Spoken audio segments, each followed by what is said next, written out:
বাস্তবায়ন করতে পারি। আমি যেটুকু জানি,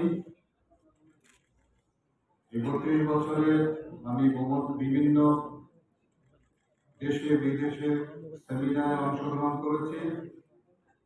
সেই সেমিনারে অংশগ্রহণের মাধ্যমে আমি যেটুকু জানতে পেরেছি সেটি হলো যে সরকারের সহযোগিতা ছাড়া, তাদের সহযোগিতা ছাড়া এটিকে বাস্তবায়ন করা সম্ভব নয়। রাজনৈতিক সদিচ্ছা ছাড়া সম্ভব নয়।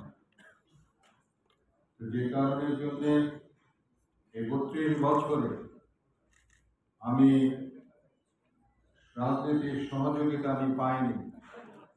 না পাওয়ার জন্য ৩২ বছর আমার জীবন থেকে যে সময় আমি ব্যয় করেছি, সেই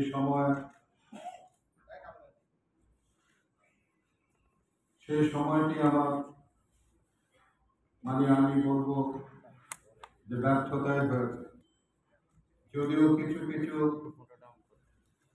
সফলতা আমার এসেছে, কিন্তু আমি যে কথাটি বললাম যে ২৫ বছরে বাংলাদেশ স্বাধীন হয়েছে, কিন্তু ৩২ বছরে নিরাপদ সড়ক চাই কিন্তু বাস্তবায়ন হয়।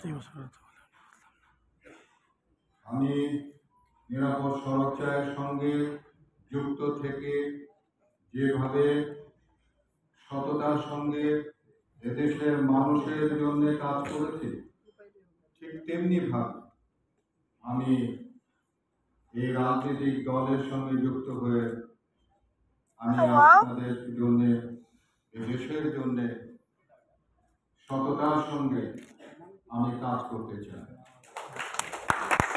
ভাই ক্যামেরা আছে। আমি আশা করব যে আপনারা আমার এই কাজে সহযোগিতা করবেন, আমাকে উৎসাহিত করবেন, আমার ভুল ত্রুটি ক্ষমা সুন্দর দৃষ্টিতে দেখবেন এবং আমাকে সবসময় অনুপ্রাণিত করবেন। আমি এই বলে আজকে আমার জনতা পার্টির সঙ্গে যুক্ত অন্যান্যরা যারা আছে তাদের নাম আমি ঘোষণা করছি।